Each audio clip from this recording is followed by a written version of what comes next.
ICSE and ISC के inter state answer sheet evaluation यानी copy correction को लेकर यह जो बातें मैं बता रहा हूँ वह आपको अब तक किसी ने नहीं बताई होगी। और वो बात यह है कि inter state answer sheet evaluation यानी कि कॉपी चेकिंग यानी कि कॉपी करेक्शन 2023 का बेनिफिट स्टूडेंट को मार्क्स के रूप में कम से कम 40 to 50 ओवरऑल बेस्ट 5 के रूप में मिलेंगे। और यह एक गारंटीड फैक्ट है। कैसे मिलेंगे, क्या मिलेंगे, मैं बता देता हूँ। सबसे पहले जान लो कि इंटर स्टेट आंसर सीट जो इवैल्यूएशन है यानी कॉपी चेकिंग है, इसका मतलब हो गया कि एक स्टेट के आंसर सीट को दूसरे स्टेट में सीआईएससी अपने रीजनल एंड जोनल ऑफिस के थ्रू भेजता है। और वहां पर जो एक स्कूल में पढ़ाई होती है या एक स्टेट में जिस तरह से मर्चेंट ऑफ वेनिस, टेम्पेस्ट है या फिर ट्रेजर ट्रो है, रेवरी है कि चैप्टर से पढ़ाई होते हैं, दूसरे स्टेट में उस तरह से नहीं होते हैं। तो सीआईएससी इनके बीच में एक मॉडरेशन यानी कि करीब करीब सिमिलैरिटीज इक्वालिटीज की थ्योरी लाता है।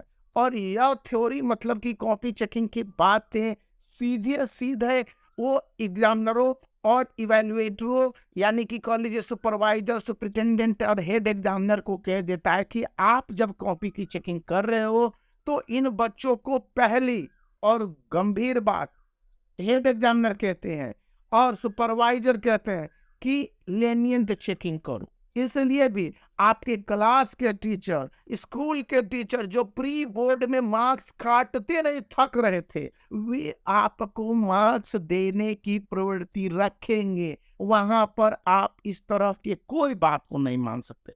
इसका मतलब हो गया कि आपके प्री बोर्ड में जितने भी मार्क्स आए होंगे इससे कम 10 से 20% तक मार्क्स बढ़ेंगे। जिनके मार्क्स ही 95-97% प्री बोर्ड में आए होंगे तो उनके 1% से 2% या 3% पढ़ेंगे, वे तो टॉपर हो जाएंगे। फैक्ट्स यही है और यही बातें मैं बता रहा हूँ।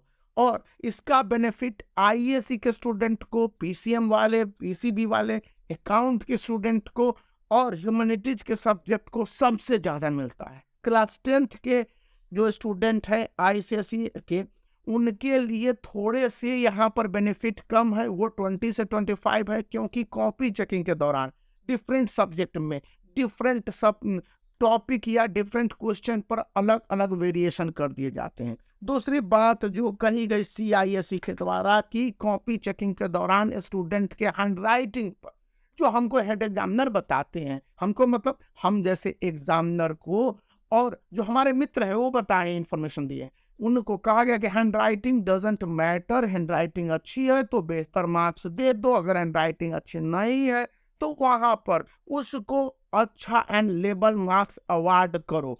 तो टीचर वही कर रहे हैं, यानी कि टीचर के को जो हेड एग्जामिनर और हेड सुपरवाइजर है वो जिस तरह से कर रहे हैं उसका ही प्रतिफल है कि वहां पर स्टूडेंट को कई सब्जेक्ट में टॉपिक वाइज, जैसे कि अकाउंटेंसी के सब्जेक्ट में 3 to 4 मार्क्स के बेनिफिट मिले हैं ना। और उसी तरह से यहाँ पर देख लो कि इकोनॉमिक्स में 3 मार्क्स के बेनिफिट मिले हैं, हिस्ट्री में 6 मार्क्स तक के बेनिफिट मिले हैं inter state answer city valuation को लेकर। उसी तरह से इंग्लिश 1, इंग्लिश 2 क्लास 10th में 6 मार्क्स, क्लास 12th में 7 to 8 मार्क्स के बेनिफिट मिले हैं। और फिजिक्स में दोनों में क्लास 12th में 4 to 5 मार्क्स, क्लास 10th में 6 मार्क्स। मुझे प्रोनाउंसिएशन रॉन्ग हो गया, चूंकि सामने डेटा मैंने रखा हुआ उसी को देख के बता रहा हूँ, वहां पर मिले हैं। बायोलॉजी क्लास 12th में इस बार 4 मार्क्स मिले हैं, लेकिन कहा जा रहा था कि 6 to 7 मार्क्स के बेनिफिट कई स्टेट में दिए गए या कई जगह दिए गए, क्योंकि कॉपी की चेकिंग 2 स्टेट में और दूसरे स्टेट में हो रही है, और एक स्टेट में जिस तरह से कॉपी की चेकिंग होती है दूसरे स्टेट में उसी तरह से पढ़ाई नहीं होती है, और दोनों में डिसिमिलरिटीज आ जाएगी ना कि पढ़ाई एक लेवल पर हुई, कॉपी की चेकिंग दूसरे लेवल पर हो रही। इन बातों को ध्यान में रखते हुए यदि आपको ये वीडियो पसंद आता है तो लाइक कर दीजिए, चैनल को शेयर कर दीजिए और सब्सक्राइब करना याद रखिए। आप सब्सक्राइब करने से भागते हैं, please subscribe, I beg, I request.